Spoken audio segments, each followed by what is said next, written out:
Hello dear friends, मैं सुमन और स्वागत करती हूँ आपका अपने चैनल आपकी सहेली सुमन में। आज की वीडियो में हम बात करेंगे जब महिला के अंदर प्रेगनेंसी कंसीव होती है, स्पर्म और एग कहाँ पर आपस में मिलते हैं और मिलने का बेस्ट तरीका क्या है, बेस्ट टाइम कौन सा है कि आपको जल्दी प्रेगनेंसी कंसीव हो जाए। हमारे बहुत से व्यूअर्स का यही सवाल होता है, यही जानना चाहते हैं कि गर्भ कैसे ठहरेगा, जल्दी स्पर्म और अंडे का मिलाप कहाँ पर होता है, कैसे होता है और गर्भ ठहरने के अपने प्रोसेस को हम कैसे सक्सेसफुल बनाएं। तो आज की इस वीडियो में मैं इसी चीज़ पर बात करूंगी और साथ ही साथ आपको ये भी बताऊंगी कि जिन महिलाओं के अंदर अंडे नहीं निकलते, ओवुलेशन नहीं होती, कैसे वह अपने ओवुलेशन को बेहतर कर सकती है, और जिन पुरुषों के अंदर स्पर्म की कमी है, मोटिलिटी कम है, काउंट कम है, वह किस तरह से अपने स्पर्म के काउंट और मोटिलिटी को बढ़ा सकते हैं और किस टाइम पे मैक्सिमम चांसेस होते हैं प्रेगनेंसी कंसीव होने के। तो चलिए बिना देरी के वीडियो शुरू कर लेते हैं। वीडियो अगर आप लोगों को इन्फॉर्मेटिव लग रहा है तो प्लीज़ वीडियो को लाइक और शेयर कीजिएगा। चैनल पर पहली बार आए हैं तो प्लीज़ चैनल को बिना सब्सक्राइब किए मत जाइएगा। अब सबसे पहले यह समझ ले कि महिला का रिप्रोडक्टिव सिस्टम अंदर से कैसा होता है। इसको थोड़ा सा अगर आप नए व्यूवर्स हैं समझ लेते हो तो आपको प्रेगनेंसी के प्रोसेस को और उसको सपोर्ट करने में आसानी होगी।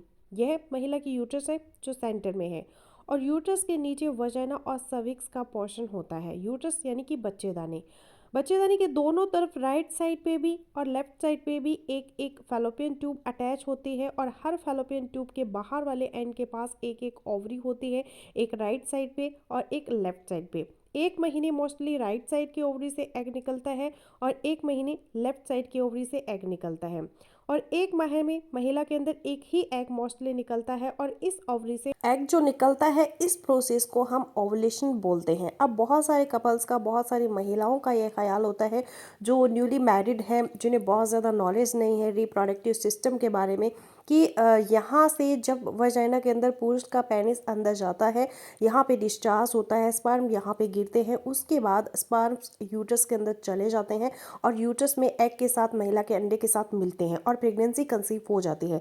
लेकिन एक्चुअली ऐसा नहीं होता। एग निकलता है महिला की ओवरी से और जब ओवरी से एग निकलता है, यह जो फैलोपियन ट्यूब का बाहर वाला सिरा है उसको कैच कर लेता है, अपने अंदर ले जाता है और एग फिर फैलोपियन ट्यूब का एक स्पेसिफिक पोर्शन होता है, एम्प्यूलरी पोर्शन जिसको कहते हैं, वहाँ पर जाके एग रुक जाता है, वेट करता है, आगे मूव नहीं करता, यूट्रस में नहीं आता और फैलोपियन ट्यूब के इस पोर्शन में आपका एग 18 से लेकर 24 घंटे तक जिंदा रहता है और वेट करता है स्पर्म के आने का, ताकि उसके साथ मिलकर फर्टिलाइजेशन के प्रोसेस को शुरू करे और प्रेगनेंसी कंसीव हो। और आपके हेल्दी एग का बनना बहुत ही ज़रूरी होता है प्रेगनेंसी कंसीव करने के लिए। 18 से लेकर 20 तक साइज होना चाहिए एग का, तो प्रेगनेंसी जल्दी कंसीव होगी।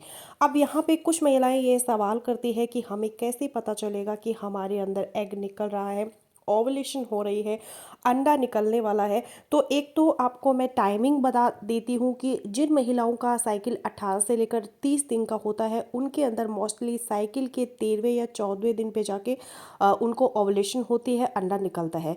तो ये जो 13वां या 14वां दिन है, आपको काउंट करना है उस दिन से जिस दिन आपको पहले दिन मेंसेस आए थे, उसको डे 1 काउंट करना है। तो 13वें या 14वें दिन पे आपके अंदर ओवरी से एग निकलता है, ओवुलेशन होती है। और दूसरी जो सिम्टम यहाँ पे आएगी कि जिस साइड की ओवरी से आपको एग निकलेगा उस साइड में, राइट या लेफ्ट साइड में, हल्का सा प्रिकिंग टाइप पेन आपको अपने बेली बटन में, लोअर एब्डोमेन में किसी एक तरफ होगा। और साथ ही साथ फीमेल के अंदर जो नॉर्मल वजाइनल डिस्चार्ज होता है, सर्वाइकल म्यूकस जो होता है, उसके अंदर कुछ चेंजेस आ जाते हैं इस टाइम पे। यानी कि साइकिल के 13वें या 14वें दिन पे जब ओवुलेशन होने वाली होती है, आपका जो सर्वाइकल म्यूकस है थोड़ा ज़्यादा हो जाता है, थोड़ा थिक हो जाता है, ट्रांसपेरेंट हो जाता है और थोड़ा सा इलास्टिसिटी उसके अंदर आ जाती है। अगर थंब और फिंगर के बीच रख के आप उसको खोले तो एक थ्रेड की शक्ल ले लेता है। तो ये जो साइंस है, ओवुलेशन के साइंस है, आपको मैं बता रही हूँ। अगर यह साइंस उस टाइम पर आपके अंदर अपीयर होते हैं तो इसका मतलब आपकी ओवुलेशन होने वाली है। बॉडी का टेम्परेचर भी थोड़ा सा आपका राइज हो सकता है उस टाइम पर। अब हम इस सारे प्रोसेस को आगे लेके चल रहे हैं, हस्बैंड के स्पर्म तक जाएंगे कि, और यह भी बताऊंगी कि स्पर्म को कैसे बढ़ाएं अगर उसके अंदर कुछ कमी है। अब यहाँ पे पहले हम ओवुलेशन पे हैं, तो ओवुलेशन के प्रोसेस को हम लेकर चल रहे हैं। अब यहाँ पे कुछ महिलाओं का यह भी सवाल होता है कि हम एग्जैक्ट 13वां या 14वें दिन पे ही मिले तो क्या ओवुलेशन हमारा स्किप तो नहीं होगा। एक रफ आइडिया में आपको ये भी बता दूं कि अगर आपको सही तरह से नहीं पता चलता कि आपका ओवुलेशन डे कौन सा है, आपने अपने साइकिल के 9वें दिन से लेकर 21वें दिन तक एक दिन छोड़कर एक दिन हस्बैंड वाइफ को आपस में मिलना है, आपका ओवुलेशन डे स्किप नहीं होगा और कंसीव करने के चांसेस है वो बढ़ जाएंगे। अब कुछ महिलाओं में यह भी होता है कि उनके अंदर ओवुलेशन ही नहीं होते, अंडे बनते ही नहीं हैं, अंडे सही साइज के नहीं बनते। तो उसके लिए एक तो आप अपने डॉक्टर से सपोर्ट ले सकते हैं। अंडे बनने वाली दवाइयाँ जैसे कि लेट्रोजोल है, क्लोमिट है, डॉक्टर की एडवाइस के बिना नहीं खानी, वह आपको खाने का तरीका डोज बता देंगे, उससे आपके ओवुलेशन का प्रोसेस बढ़ेगा, जल्दी प्रेगनेंसी कंसीव होगी। दूसरा, आप कुछ घर के अंदर यह कर सकते हैं कि इन दिनों में यानी जैसे ही आपके मेंसेस खत्म हुए वहाँ से लेके आगे 13वें या 14वें दिन तक आप फ्रेश फ्रूट्स ज़्यादा लें, उनके अंदर ख़ास तौर पर अनार का यूज़ करें और वेजिटेबल्स जितनी है हरी पत्ते वाली जो सब्जियां हैं, लीफ ग्रीन है, वो ज़्यादा लें।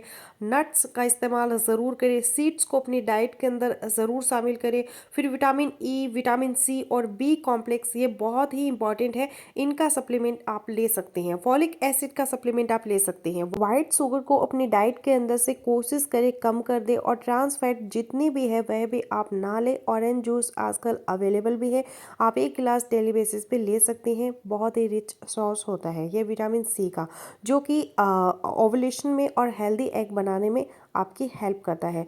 फिर चेस्ट बेरी है, ये एक फर्टिलिटी टी है, आपको आसानी से मिल जाएगी मार्केट से, यह भी आप इन दिनों में डेली बेसिस पे ले सकते हैं।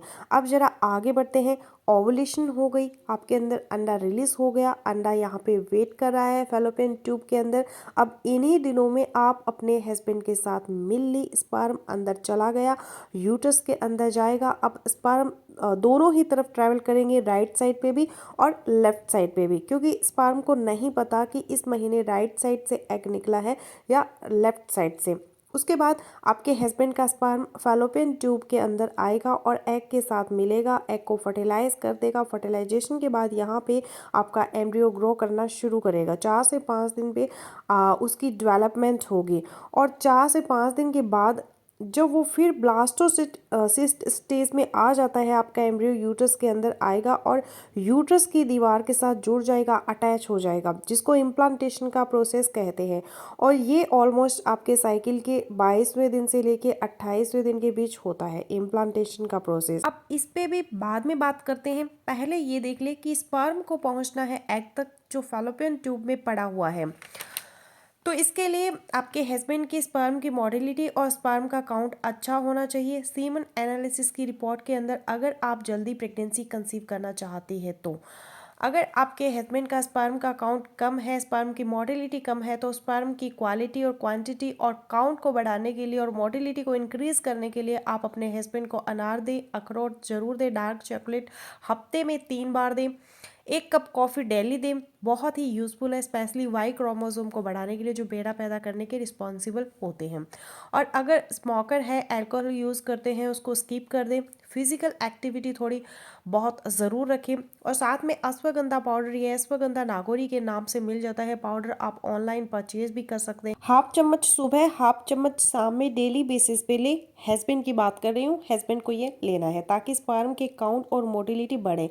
तो हमने एग की क्वालिटी और मोटिलिटी को बढ़ा लिया, एग भी रिलीज हो गया, स्पर्म का काउंट, मोटिलिटी भी बढ़ गई, फर्टिलाइजेशन भी हो गई। अब आपका एम्ब्रियो यहाँ पे आएगा यूट्रस में और इम्प्लांटेशन यहाँ पे हो रही है। अब यह जो इम्प्लांटेशन का प्रोसेस है इसको भी सक्सेसफुल करना ज़रूरी होता है प्रेगनेंसी कंसीव करने के लिए, प्रेगनेंसी को आगे ग्रो करने के लिए, क्योंकि बहुत सारी महिलाओं में यह जो प्रोसेस है जो हमने डिस्कस किया है एक्चुअली हो जाता है, लेकिन यह जो आखिरी स्टेप है जब यहाँ पे इम्प्लांटेशन हो रही होती है तो वो इम्प्लांटेशन फेल हो जाती है। उसकी कुछ वजह हो सकती है, इस टाइम पर अगर प्रोजेस्टेरोन हार्मोन के अपने अंदर कमी है जो ज़रूर चाहिए होता है इम्प्लांटेशन के लिए, तो इम्प्लांटेशन फेल हो सकता है। या आपकी एंडोमेट्रियम की जो लाइनिंग है अगर थिकनेस जो 10 से लेकर 12 mm तक कम से कम होनी होनी चाहिए। एंडोमेट्रियम से मतलब है यूट्रस के अंदर वाली लेयर जहाँ पर जुड़ना है आपके एम्ब्रियो को, तो वह अगर सही तरह से नहीं बनी तब भी आपको इम्प्लांटेशन फेलियर हो सकता है। इम्प्लांटेशन को सक्सेसफुल करने के लिए क्या करें, बहुत सारे टिप्स है चैनल पे, आप विजिट ज़रूर कीजिएगा। आई होप कि प्रेगनेंसी का सारा प्रोसेस आप समझ चुके होंगे, कब मिलना है और क्या क्या खाना है। तो वीडियो आशा करती हूँ आप लोगों के लिए यूज़फुल रहेगी। सो मिलती हूँ नेक्स्ट वीडियो में, तब तक के लिए बाय बाय।